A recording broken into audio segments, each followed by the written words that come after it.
Hello, Todd Clemens, Okeechobee Livestock Market, and here's your weekly market report. It's another strange week. Here we are.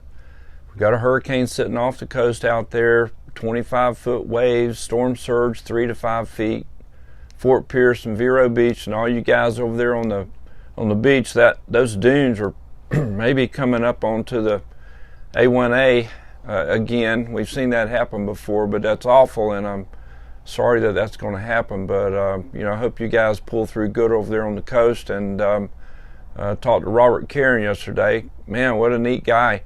A buddy of his was sick, and he's got a fishing boat.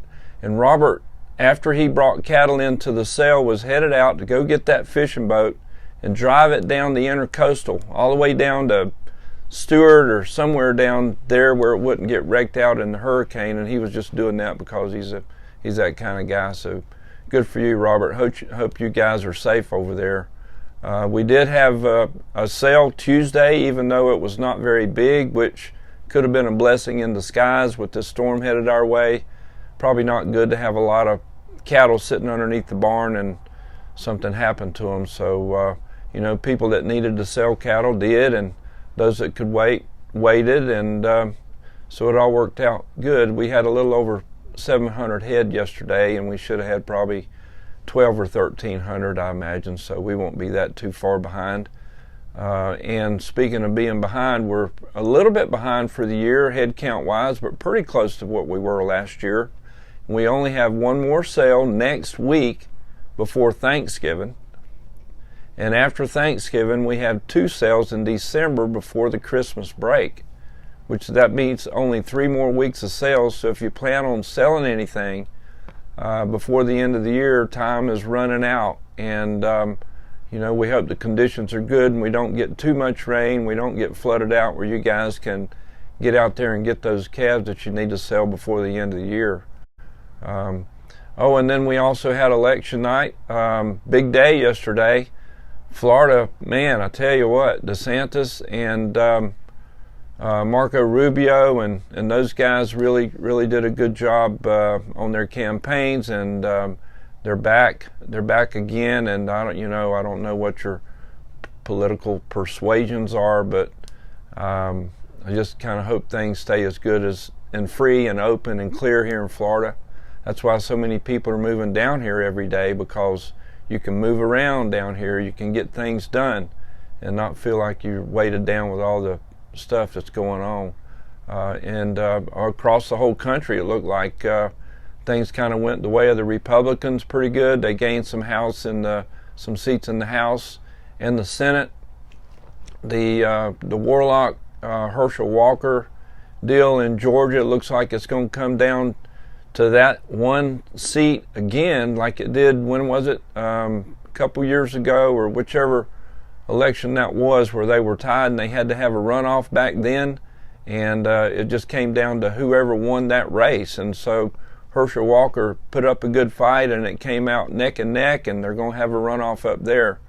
I heard them talking last night during some of all those political reviews and commentaries, and everybody's got their opinion about everything, just like me. I've got an opinion about most things, like most people. But one of the guys they interviewed, one of the Republicans, after they asked him, he said, what are you going to do now that you're going to gain back control of the House? And the first thing he said, he's going to take the restraints off of the oil, and they're going to go back to drilling and being self-sufficient in oil. And then he named out all of the little deals that go with the oil and how it'll help prices. It'll help people get back to work. It'll lower inflation.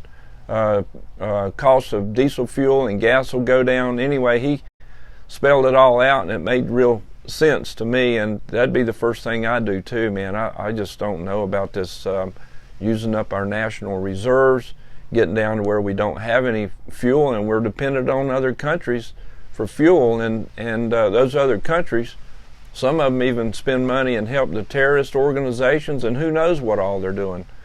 But that's my opinion, and I know everybody's got one. But we just need to keep this country great, keep it free, and let people live and work and enjoy life. And it is a country that's built on the foundations of God and Christian principles, and that's why everybody loves it here. So that's enough of that. Let's talk about the market.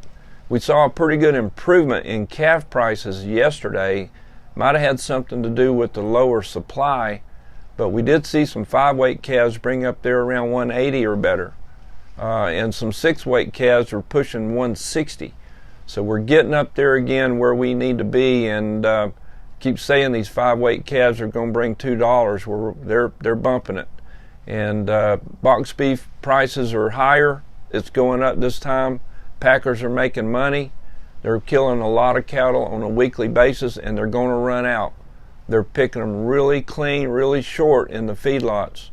The grading of these animals that they're processing now are not grading up to that prime and choice level like they have been when cattle were on feed for so many days when it was backed up.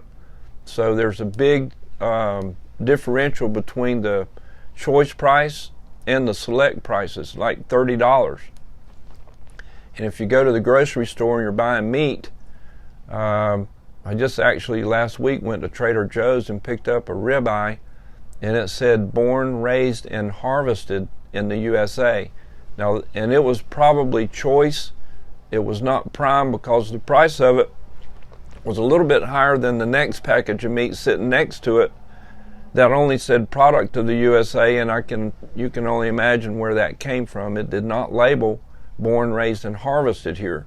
So there's trickery in those labels, and pay attention when you buy it. If you want to help the American farmer and rancher, buy it product, not product of the USA, but born, raised, and harvested in the USA.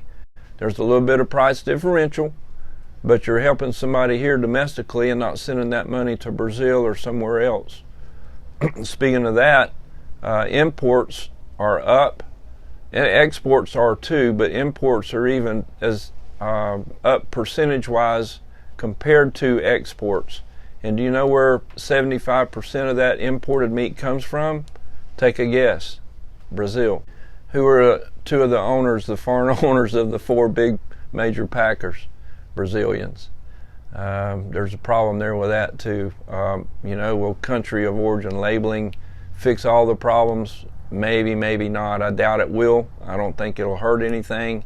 There's some people that disagree with me about that too, and that's fine. But anyway, those are some problems that we need to get worked out. But just because the inventory's low and cattle numbers are down, these prices are coming back to the levels that we saw back in 2014 and 2015.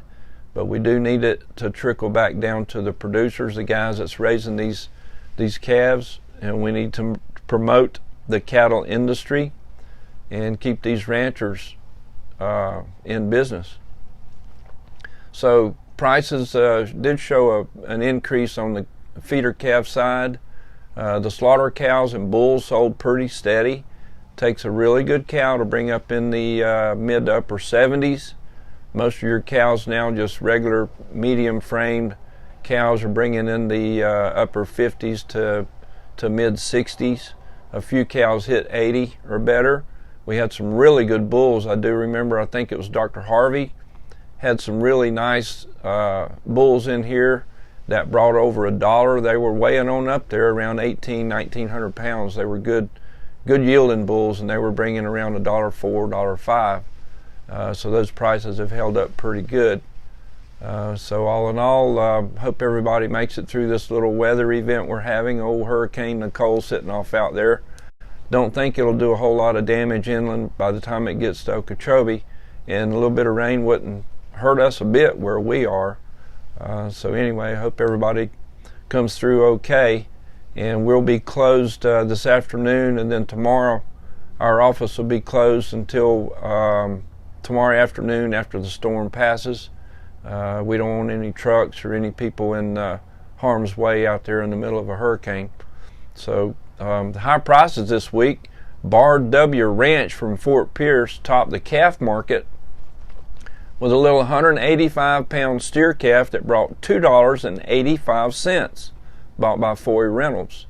And on the slaughter cow side, CTAM from Okeechobee right here up there on the old Flying G. Kenny McDonald out there did a good job with this cow. She weighed 1630 and brought 83 cents. That cow was bought by Florida Beef. That's your market report. Thank you.